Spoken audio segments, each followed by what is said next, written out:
Hey everybody, Jim Messina, Vintage Drums Talk once again. I'm in Chicago at the 2015 Chicago Vintage and Custom Drum Show. This is the 25th anniversary. Things are going strong. Let's go take a look at this show. Welcome to Chicago.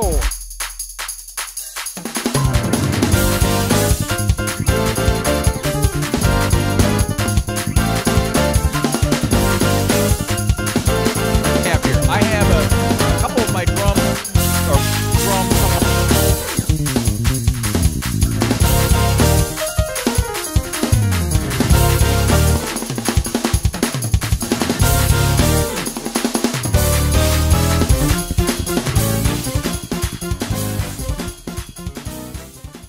Well, boys, I am proud to be here at the Chicago Custom and Vintage Drum Show, the 25th anniversary. Look who I found once again, Don Bennett. Jim, great to see you. It's been a couple of years since we talked. I don't always get out here every year. You had I'm here now. You had the top hat sets last time, and you got some cool things to show us this year. I do. Let's see what you got. Let's see what you got. All right. Let's see what we have here. I have a couple of my drums of my friend Tony Lewis's. Got a very cool old Leedy Elite. These are a couple of custom engraved Slingerland drums that are custom engraved by John Aldridge. Signed on the head there. Those are Tony's. I just brought a few things, and I come from Seattle, right. So I got to travel light. I got an original 41 Ludwig top hat and cane snare. There it is again. I got to interject here. We just came from Chuck Scalia's booth, and we just did his set. How cool, and he mentioned this drum. Right? Tell us more about it. So that's an original top hat snare. This is part of an original top hat set. I can only bring the snare. Right, we looked at him last time, I remember. Now that set is gone. Actually, I can't say who bought them, but Okay. a very well-known musician bought those. Okay. But that one's gone, and I actually had 3 sets, and now I have 2 sets. Jeez! You know, you're known for buying celebrity sets or somehow coming across these sets, and some of your very articles. fortunate. Why don't you tell the folks about these articles that you're doing? Oh, that's right. I write a column for Drum Magazine. It's called Time Capsules, and every month, it's the very last page of the magazine. I get to write a story about one of the drums or drum sets in my collection. Yeah, I see it all the time, and I notice they're really you're very into celebrity sets. Yes, that's kind of what got me interested in this whole vintage drum world. Didn't you have Trey Cool's burnt up set? I do. What's left of it? Yeah, there you go, celebrity set. Now, what else did you have? Oh, let's see. I've got a snare of Ringo's. Wow. I have a whole bunch of Elvin Jones's stuff. I actually brought a few little pieces of the Elvin collection. Oh. But I've got a lot of Elvin stuff. Well, we'll talk about that. Look at that. So I got many snares, sets, and cymbals, sticks, accessories of Elvin's. What I brought here today are some shirts that were made for the band. So these aren't like swag shirts. These aren't merch shirts. These are actually the shirts that were made for the band members, and they wore these. So these were stage worn and dry clean Elvin Jones Jazz Machine shirts. They come in, there's a whole array of different styles and colors that they had. But that's, for many years, that's just what everybody in Elvin's band wore. I also have a whole bunch of Elvin's used sticks. So he and his wife Keiko never threw anything away. That's pretty cool. So when I actually bought all of Elvin's drums after he passed. How did you make that connection? How does that happen for you? You know, well, partly I get very lucky, but that ultimately happened because Greg Keplinger, who was here, yes, he was one of Elvin's most trusted friends, and when Elvin died, Keiko asked Greg to help her sell his drums because they had an entire apartment full of drums. they started doing that, and they realized it was a very big job, and they're a little over their head, and so Greg suggested I come in. So he was the link. Yes. Yeah. It's amazing when I see some of the celebrity sets that you've had. I always ask that question. Well, how did he even make that connection in the first place? I mean, if I was aware that a celebrity set was available, I wouldn't know where to start. Who do you call? I mean, you know, I wonder the same thing because I never really know, and I've actually walked in and looked at all that stuff before, and said to myself, how did you get all this stuff? And I guess every one of them is a different story. A lot of them have been where the situation had been that a drummer, so some celebrity drummer, had some drums. I had a vintage drum that they were interested in, and rather than spending the money, we did a trade. So that happened. This happened fairly often. But I don't know. I've been given sets. I've found sets. I've stumbled on them. Hey, I'm telling you, in the vintage drum community, that's how everybody associates Don Bennett with just, how does he get these celebrity sets? So that's really a major achievement on your part, I gotta say. Fortunately, you know, that happens a lot. People know that I'm interested in this stuff, and so they come find me. I've noticed that once you get started, then the ball gets rolling. Even with me, with this website, people now call me, and very rare things do surface, and I think I'm experiencing a little bit. Yep. But to no degree. I mean, you just you know, you keep doing amazing. something. You keep doing something for 30 years, and people figure it out after a while. Now let me ask you one thing. How many shows? How many Chicago shows have you actually come to? 3. This is the 3rd one. This is the 3rd one. When did that start? A few years ago? I mean, I know I was here last time with you. I think it was here last time 2 years ago, and maybe 3 years before that, something like that. Yeah, because I guess they're changing the venue next year. Right. What do you think of that? They're kind of growing. You know, I think it's a great idea. I've heard mixed feelings about it. Yep. But ultimately, I think I'm always a strong supporter of evolution and letting things go where they want to go. And if growing is what the show wants to do, I think it should happen. I've heard some people say, you know, they don't want it to change. Yeah. I think, put it this way, in the hands of Rob Cook, who has nurtured this baby along since square one, he's not going to let it fall apart. He knows what makes this show great, and he's not going to let that go away. So my feeling is Rob will, having that knowledge, he's going to let the show evolve and become what it can be, but without it falling apart or losing the charm and all the good stuff that it's developed over all these years. 25 years to perfect it, so you know, we're going to ask Rob himself when we sit down with Rob Cook a little bit later on. But I'll tell you, there's a great opinion from a great collector. That's my 2 cents. Celebrity collector, Don Bennett. Thanks for coming out, man. I appreciate it. You're a top-notch guy. Oh, thank you. Vintage Drum Talk. We'll be back.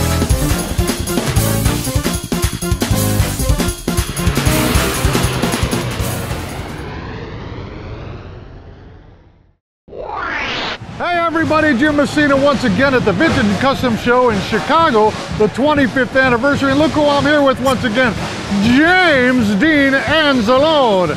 We did his booth last year. How you doing, my friend? Excellent. Yourself? Great seeing you. I'm having a great time at this show. Excellent. How's things going for you so far? Very well. All right. Great show. I want you to tell me what you got. Look, these 2 drums caught my eye. Can you tell me about this one? This is fantastic. Sure. Well, obviously I have the little information on here. It's probably about 23, 24 Ludwig and Ludwig. Yeah. It's a wood shell black beauty.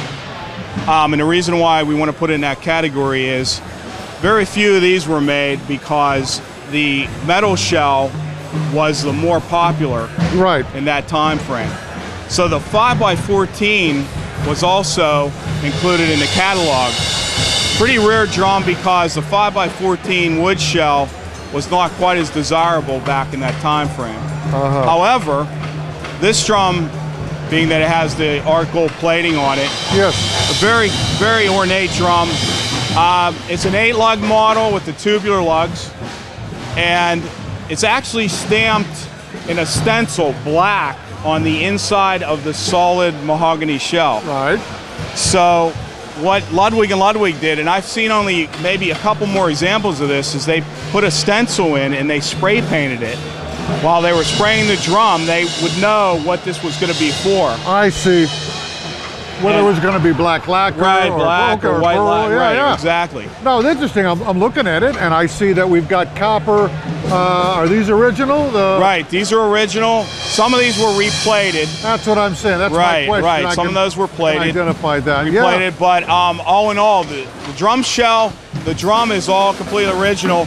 The black on it is in pretty awesome condition because the lacquer on these tended to check.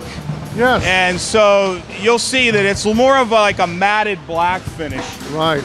Which is really nice the way that it actually aged, because like we say, we see the Duco finishes, they check or they actually end up chipping. Chipping away, yes. So this one stayed in a pretty decent condition. Very nice. Really great sounding drum as well. When I say that, because I play a lot of these drums, these are just not wall hangers. Oh, yeah. And so the solid mahogany shell, though, it adds to the great sound. And but a really nice, unusual badge too. That's the earlier version of the Ludwig badge. I see. And very nice. Actually, I put it probably on the appropriate stand. That's the old. Yes, it is. Yeah, the theatrical style. Theatrical, right? Exactly.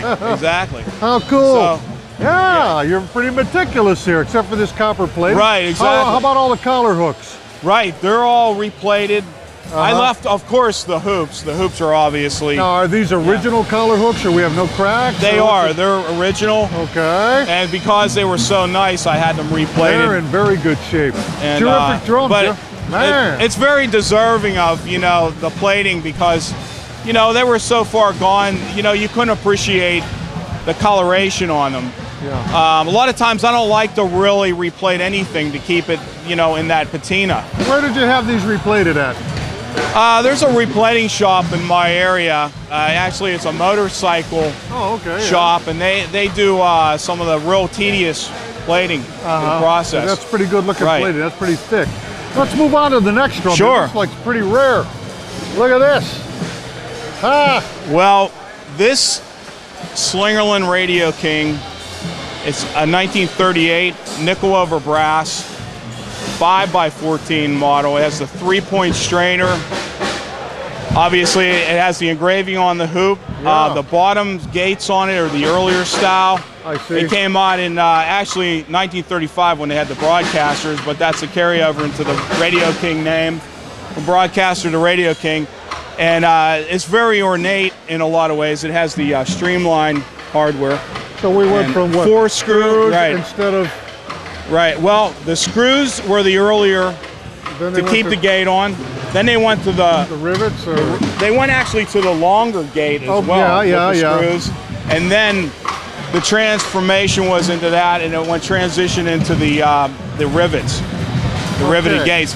And this is a really early version of the Radio King, because the transition was from the tap lug, which these are actually the swivel lug. Yeah, I could see that, yeah. But this is right after the tapped version.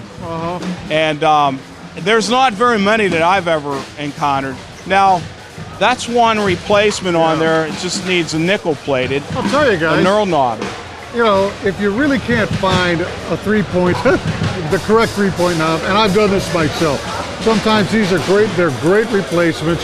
Until you can find the real thing. But, they're becoming more acceptable, to tell you the truth, because everybody understands. You can get replacements. I mean, AK probably has these, Adrian Kirschler, but these you find at a hardware store, okay? That's exactly right. Great. If you go to your local hardware store that has a lot of inventory, they'll find that. Let's go to the shell here. What's happening?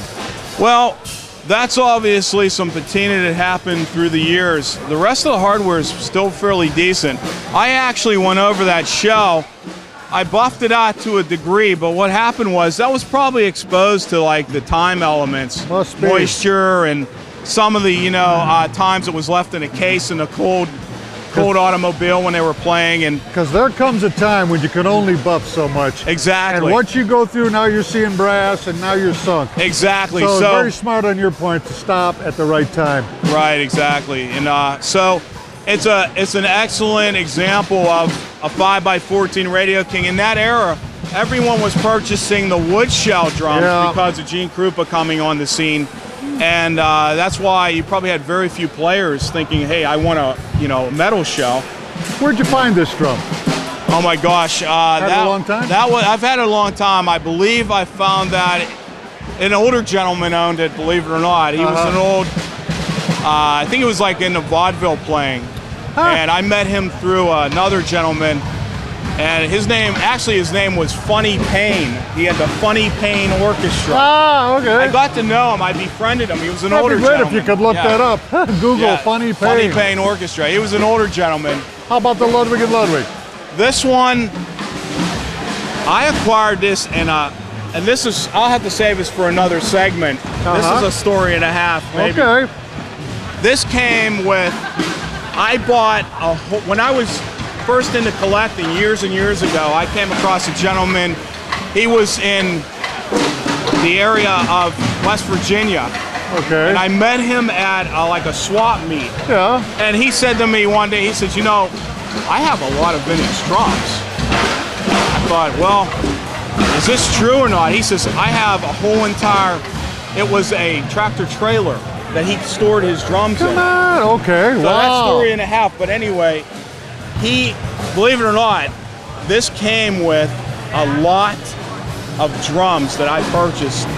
It was so you don't even know what you really paid for it, right? I probably, we just back throwing then, in? it was probably a couple $100. Just throwing in with the rest of it, a bunch with the rest of it. He said, if you buy all of these off of me, you know, I'll put this in. And that was many years, and it was a great find. Fantastic. These are two great drums, man. Thank you. James Dean, we know him as JD's Vintage Drums. Once again, great show, man. You made a great showing here. I can always count on you. Appreciate it, man. Great. I appreciate it too. Good seeing you. What do you think about the move next year? It sounds like a good idea, but it's going to be interesting to see, you know, the building, the location. Yeah. I think next year's going to be a big test, but we got, everybody has their opinion, so but you're definitely going. Well, traditional, it's great. This building has a lot of memories, but sure, I'm going to be attending next year, and it'll be wonderful. There you go, James Dean Anzalone, Jim Messina for VintageDrumsTalk.com. We'll see you later, folks. Great show we're having here.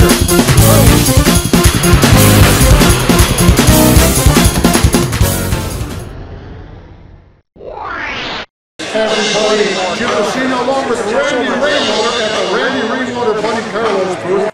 The big 25th show at the Chicago Vintage and Custom Show. Randy, how you doing, my buddy? Not bad. Good to see you again. You look the same as last year. You same hat. I get younger. Yeah. You know, the show is cooking. It's just starting off here, and I caught Randy just in time. He's got tons of stuff. Some things are already moving out. Randy, what do you want to show us? Well, we already sold the Mod Orange. Look at this. And the Citrus Mod Kit. I see one of your helpers here is putting this away. This stuff just sold, didn't it? Look at this. We've got Citrus Mod and really nice looking stuff, and Mod Orange. These are hard colors, and this is beautiful. And the color is great on that. Mod Orange is pretty vulnerable. Look at how vivid this orange is. This is really good. These are amazing. I can't believe the quality that these are. No wonder they're where are they going? Overseas now or what? Buddy, it's all about the purple. It's all about the purple. Boy, do you let your help speak up like this all the time? Jeez, Bun, how you doing? This is Bunny Carlos, actually. Hey, go fuck yourself. We're going to be talking to him a little later. We got a great deal with him and Mike Carrano. We'll see him in a little bit. Right now, he's packing up this sale. It's going overseas. Let's move on down here. Let's my Bud Slingerland imitation. All right. We got a little bit of everything here today. Jeez, what do we got here? Gold Sparkle Stage Band, Slingerland Stage Band. Cute little Slingerland's version of the club date. Now, the red Slingerland oval, where does that put Shelbyville. That's a Shelbyville tag, Yeah, okay. that was kind of a short-lived period. Yeah, put a year on that? Shelbyville? I've never much of a historian on Slingerland stuff. Well, we're going to move on to another sling set. By the way, these finishes are really looking vivid. I see you. Chicago badge. Yes. Black diamond, 24, 13, 16. Really Kind nice. of like right after the Radio King era. Uh-huh. You know, I'm seeing you've got a lot more here than when I talked to you last year. You were kind of cleaned out by the time I got to you. Yeah. Look at this. This is fantastic. Early 60s Galaxy Sparkle. Kind of a rare color. These are rare colors, guys. Beautiful setups. Lovely Gretsch. Gretsch Tangerine Sparkle. I've got some other big bass drum Gretsch kits. You know, I've got some other big bass drum Gretsch kits. And yeah.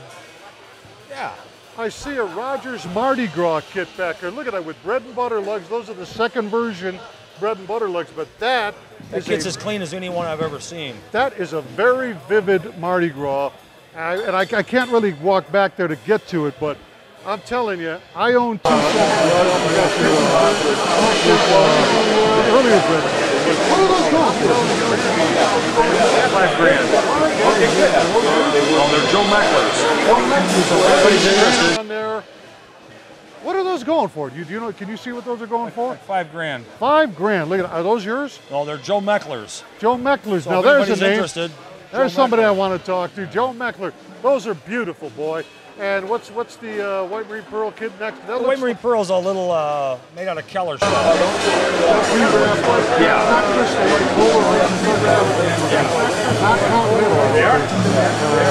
Not Continental, I don't think. The Tempest kit just sold, 2012-14, fiberglass Yay. Tempest. So things are moving. I mean, Things it's are moving. really. The show's how long we've been open here? It's 15 minutes. Yeah, you the know. very beginning, and you're already moving stuff. This is cool. You know, we're probably going to check in with Randy a little later.